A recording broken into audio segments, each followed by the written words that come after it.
A paz do Senhor, eu sou o pastor Antônio Silva e quero trazer uma mensagem da palavra de Deus para você nesta hora. Eu dei o título desta mensagem, A Gloriosa Obra de Jesus para aquele que crê.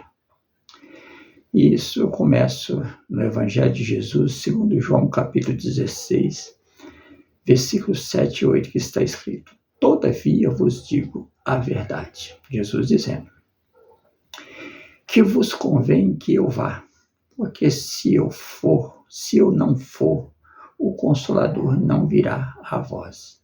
Mas se eu for, enviar-vos-ei. Em outras palavras, eu vos enviarei. E no versículo 8 ele diz: E quando ele vier, convencerá o mundo do pecado e da justiça e do juízo. Daí ele reitera dizendo: do pecado, porque não creram em mim. Da justiça, porque vou para o meu Pai e não me vereis mais. Jesus está se referindo a: eu vou subir para a glória e vocês só vão me ver quando eu voltar para buscar a igreja. É isso que Jesus está dizendo. E não me vereis mais. E ele diz mais: da justiça, porque vou para o meu Pai e não me vereis mais. Versículo 11. Do juízo, porque o príncipe deste mundo já está julgado. Podemos nesse texto ver o cuidado de Jesus. Ele está dizendo: olha, eu serei julgado, eu serei condenado, mas o Espírito Santo, esse descerá e convencerá o mundo da sua gloriosa obra de salvação para nós, os que creem. E aqui no versículo 11, ele faz uma forte afirmação, repetindo essa parte. No versículo 11 ele diz: porque já o príncipe deste mundo está julgado. Ele não diz estará julgado, ele diz está julgado. Ou seja, ele não tem mais poder sobre a minha vida, sobre a tua vida, de anular a nossa fé. Não tem poder de forma nenhuma. É através do Espírito Santo que nós tomamos consciência de tudo isso, de nossos pecados, do castigo que nós merecíamos e da necessidade de sermos salvos. Também ele nos convida ao arrependimento e aponta para Jesus como o único que pode nos salvar. Todos na condição de pecador precisam de um Salvador. Não se refere, ou não está se referindo a pessoas que não erram, ou pessoas que não praticam pecados. Não. Muito pelo contrário. Isso só acontece através da fé. Só acontece pela fé. O apóstolo Paulo nos assegura que Deus nos escolheu por meio de uma determinação soberana e nos deu sua graça salvadora. Isso sem considerar possíveis méritos em nós, mas pelas riquezas da sua graça. Que maravilha, hein? Que maravilha a obra do Senhor para a nossa vida.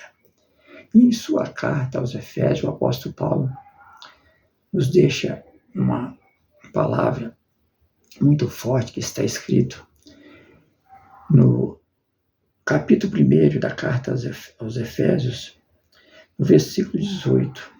Ele disse assim: tendo iluminados os olhos do vosso entendimento, para que saibais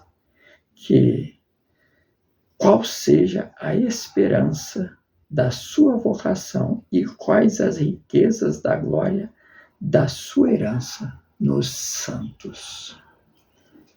O apóstolo Paulo, ele diz que os nossos olhos serão iluminados pelo entendimento. E sabe quando isso acontece? Ao contrário de que muitos pensam, os nossos olhos são iluminados quando a nossa fé ela entra em colapso com a vida que nós estamos levando, com a vida que nós insistimos em levar. E nós percebemos que nós não temos progresso. Quando a nossa pequena fé ela se apoia numa religião e nós não crescemos, nós não vemos uma segurança, uma certeza. Por quê? Porque religião não salva, religião não liberta, ela não traz libertação. Só Jesus salva e liberta. É crucial termos ou buscarmos uma relação de intimidade com o Senhor Jesus, na pessoa do Espírito Santo, que foi Ele mesmo que nos enviou, para nos conduzir, para nos exortar, para nos guiar. É Ele que está aqui na terra, operando na vida daqueles que buscam a fé através da palavra, que é o Senhor Jesus. Talvez você é essa pessoa que tem se sentido assim. Você tem fé em Deus, mas você não vê progresso nessa sua fé. Você busca, você tenta, mas você não vê progresso. O apóstolo Paulo nos afirma que o Senhor Deus, Ele quer iluminar os nossos olhos para o entendimento. E esse entendimento está na palavra de Deus, na pessoa do Senhor Jesus. Todos nós precisamos ser guiados pelo Espírito Santo. O próprio Jesus, quando ele esteve na terra, ele era dirigido e revestido pelo Espírito Santo. Foi diante de tantas ameaças, de tantas afrontas, que ele venceu todas elas. Não caiu nenhuma cilada que armaram para ele. Ele mesmo se entregou à morte. Ninguém pegou ele para matar. Ele mesmo se entregou. E quando ele volta, é uma passagem muito importante, que quando ele volta da tentação no deserto, que ele ficou os 40 dias em consagração e jejum, ele volta e diz a palavra de Deus que ele volta para a Galileia. Lucas descreve isso no capítulo 4, versículo 14. Diz assim: então, pela virtude do Espírito Santo, voltou Jesus para a Galileia. E sua fama correu por todas as terras em derredor. Versículo 15. E ensinava nas sinagogas e por todos era louvado. Jesus foi recebido por muitos, mas não foi por todos.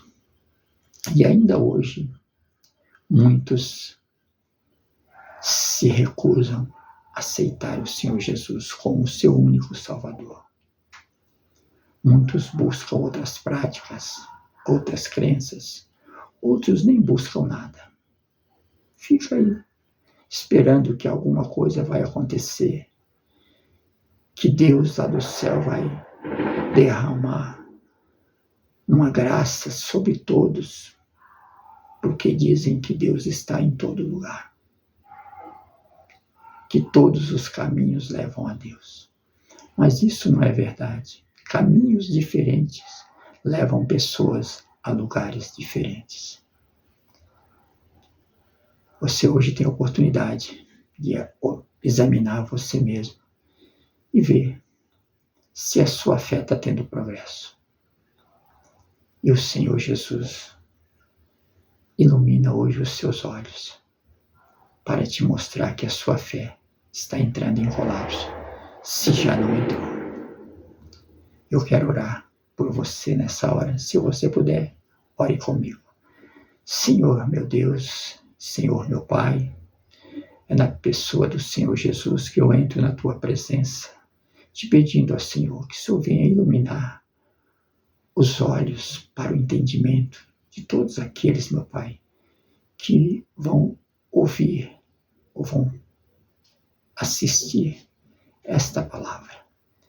Que o Senhor venha fazer uma obra poderosa de salvação na vida de todos que esta palavra alcançar. É que eu te peço e também te agradeço, no poderoso nome santo do Senhor Jesus. Amém? Glória a Deus.